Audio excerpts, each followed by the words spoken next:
যে দেশের যুদ্ধের ক্ষত এখনো শুকায়নি সে দেশেই এখন নতুন বিতর্ক। ইসরায়েলের সঙ্গে শান্তির পথে হাঁটছে লেবানন নাকি চাপের মুখে আত্মসমর্পণ করছে? এই প্রশ্নে উত্তর রাজধানী বৈরুত।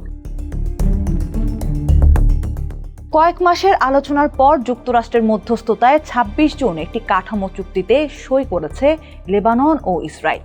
কিন্তু চুক্তির কালি শুকানোর আগেই রাস্তায় নেমে এর বিরুদ্ধে বিক্ষোভ শুরু করেছেন হাজারো মানুষ। অনেকের হাতে ছিল ইরান সমর্থিত হিজবুল্লাহর পতাকা। তাদের অভিযোগ যে রাষ্ট্র বছরের পর বছর তাদের শহরে ধ্বংসযজ্ঞ চালিয়েছে, সে রাষ্ট্রের সঙ্গে এমন চুক্তি কোনোভাবেই মেনে নেওয়া যায় না। ২০২৩ সালের অক্টোবর থেকে শুরু হওয়া ইসরায়েল হিজবুল্লাহ সংঘাত ২০২৪ সালের সেপ্টেম্বরে এবং পরে আরও এক দফা বড় আকারের যুদ্ধে রূপ নেয়। ২০২৬ সালের মার্চের শুরু থেকে চলা এই লড়াইয়ে ৪,০০০-এর বেশি মানুষ নিহত হয়েছেন আর ঘরছাড়া হয়েছেন লাখো মানুষ। সবচেয়ে বেশি ক্ষতিগ্রস্ত হয়েছে বৈরুতের দক্ষিণাঞ্চলীয় উপশহর দাহিয়ে। সেখানকার বাসিন্দারা জানান তাদের পরিবার, গ্রাম ও পুরো দক্ষিণ লেবানন ধ্বংস, বাস্তুচ্যুতি আর শোকের মধ্য দিয়ে গেছে। ইসরায়েলি হামলায় তাদের একাধিকবার বাড়িঘর ছাড়তে হয়েছে। তাদের মতে নতুন সমঝোতা চুক্তিতে যুদ্ধে ক্ষতিগ্রস্ত মানুষের ন্যায় বিচার কিংবা সম্মানের কোনো প্রতিফলন নেই। সম্প্রতি তেহরানে যুক্তরাষ্ট্র ও ইসরায়েলের যৌথ বিমান হামলায় নিহত হন ইরানের সাবেক সর্বোচ্চ নেতা আলী খামেনি।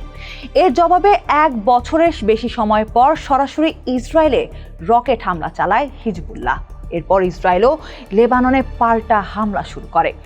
একই সময়ে লেবানন অভিযোগ করে ২০২৬ সালের নভেম্বরের যুদ্ধবিরতি চুক্তিতে ১০,০০০-এর বেশিবার লঙ্ঘন করেছে ইসরায়েল। এদিকে হিজবুল্লাহর সশস্ত্র কার্যক্রমকে অবৈধ ঘোষণা এবং ইরানের রাষ্ট্রদূতকে বহিষ্কারের চেষ্টা করে লেবানন সরকার, যদিও সেই চেষ্টা সফল হয়নি। সরকারের অভিযোগ ছিল লেবাননের স্বার্থের পরিবর্তে ইরানের স্বার্থে যুদ্ধ করছে হিজবুল্লাহ, ফলে ইসরায়েলের হামলার মুখে পড়ছে দেশটি। তবুও লড়াই বন্ধ করেনি হিজবুল্লাহ। এই পরিস্থিতির সুযোগ নিয়ে লেবাননের ভেতরে প্রায় ১০ কিলোমিটার পর্যন্ত প্রবেশ করে একটি তথাকথিত নিরাপত্তা অঞ্চল গড়ে তোলে ইসরায়েলি বাহিনী। এই সামরিক ও রাজনৈতিক চাপের মধ্যেই হিজবুল্লাহর আপত্তি সত্ত্বেও যুক্তরাষ্ট্রের মধ্যস্থতায় আলোচনায় বসতে বাধ্য হয় লেবানন সরকার। যুক্তরাষ্ট্রের প্রস্তাবিত ১৪ দফার ওয়াশিংটন চুক্তিতে বলা হয়েছে ইসরায়েল লেবাননের ভূখণ্ডের উপর কোনো দাবি করবে না। একই সঙ্গে হিজবুল্লাহ সহ সব অরাষ্ট্রীয় সশস্ত্র গোষ্ঠীকে আন্তর্জাতিকভাবে যাচাই করে নিরস্ত্র করা হলে দক্ষিণ লেবাননে নিরাপত্তা পুরো দায়িত্ব নেবে লেবাননের সশস্ত্র বাহিনী।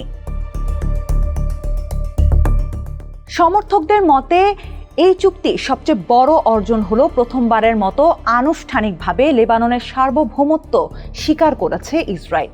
কিন্তু সমালোচকদের মতে এই চুক্তি স্পষ্টভাবে ইসরায়েলের পক্ষে। তাদের দাবি, চুক্তিতে লেবাননকে বড় ধরনের ছাড় দিতে বলা হলেও ১৯৯০-এর দশকের অস্ত্র চুক্তির মতো এবারও ইসরায়েল নিজের জন্য কোনো নির্দিষ্ট বাধ্যবাধকতা বা সময়সীমা নির্ধারণ করেনি। এছাড়া যুক্তরাষ্ট্র ইসরায়েলের প্রধান মিত্র হওয়ায় ভবিষ্যতে কোনো বিরোধ হলে ওয়াশিংটন ইসরায়েলের পক্ষে থাকবে বলে তাদের আশঙ্কা। এছাড়া এই চুক্তিকে অবৈধ, অকার্যকর ও লেবাননের সার্বভৌমত্বের জন্য অপমানজনক বলে আখ্যা দিয়েছেন হিজবুল্লাহ নেতা নাঈম কাসেম। একই সঙ্গে সতর্ক করেছেন এই চুক্তি দেশে নতুন সংঘাতের জন্ম দিতে পারে। এদিকে ইসরায়েলের প্রতিরক্ষা মন্ত্রী ইসরায়েল কাটস জানিয়েছেন হিজবুল্লাহ পুরোপুরি নিরস্ত্র না হওয়া পর্যন্ত ইসরায়েলি সেনারা লেবাননে অবস্থান করবে। লেবানন সরকারের মতে ইসরায়েলের সামরিক শক্তি ও যুক্তরাষ্ট্রের পূর্ণ সমর্থনের কারণে তাদের সামনে খুব বেশি বিকল্প ছিল না। তাই আলোচনায় বসাই ছিল সবচেয়ে বাস্তবসম্মত সিদ্ধান্ত। চুক্তির পর প্রধানমন্ত্রী নওয়াফ সালাম জানিয়েছেন, এর লক্ষ্য লেবাননের সব ভূখণ্ড থেকে ইসরায়েলি সেনা প্রত্যাহার নিশ্চিত করা। প্রেসিডেন্ট জোসেফ আউন একে লেবাননের সার্বভৌমত্ব পুনরুদ্ধারের প্রথম পদক্ষেপ বলে উল্লেখ করেন। এখন প্রশ্ন উঠছে, চুক্তিটি কি আদৌ বাস্তবায়ন করা সম্ভব হবে? অনেকের ধারণা যুক্তরাষ্ট্রের চাপেই লেবানন এই চুক্তিতে রাজি হয়েছে এবং এটি কাগজেই সীমাবদ্ধ থাকতে পারে। Tahrir institute for middle east পলিসির বিশ্লেষক করিম সাফিউদ্দিন বলেন, চুক্তিতে লেবানন সরকারের ক্ষমতা খুব সীমিত। এটি ইসরায়েলে চাপিয়ে দেয়া একটি চুক্তি। এক কথায় এটি আত্মসমর্পণের চুক্তি। তবে আমার সন্দেহ হচ্ছে ইসরায়েল শেষ পর্যন্ত এই কাঠামো মেনে চলবে কিনা। অন্যদিকে ২৬ জুন মার্কিন প্রেসিডেন্ট ডোনাল্ড ট্রাম্পের সঙ্গে ফোন আলাপে জোসেফ আউন বলেন, আমরা চুক্তি বাস্তবায়নের কাজ করব। আশা করি ইসরায়েলকে লেবাননের দখল করা এলাকা ছাড়তে চাপ দেবে যুক্তরাষ্ট্র। তবে চুক্তির ৯ নম্বর ধারা নিয়ে তৈরি হয়েছে নতুন উদ্বেগ।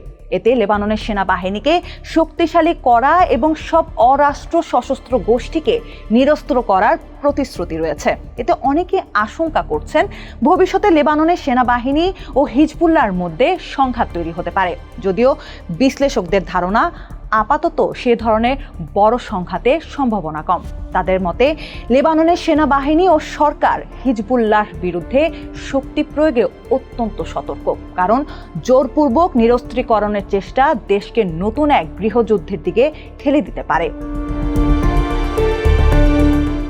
সব মিলিয়ে বলাই যায়, কাগজে সই করা যতটা সহজ, মধ্যপ্রাচ্যের মাটিতে তা বাস্তবায়ন করা তার চেয়েও অনেক গুণ কঠিন। লেবানন ইসরায়েলের এই নতুন চুক্তি শেষ পর্যন্ত শান্তি আনবে, নাকি আরেকটি অকার্যকর কাগজের টুকরো হয়ে লেবাননকে গৃহযুদ্ধের দিকে ঠেলে দেবে, তা সময় বলে দেবে।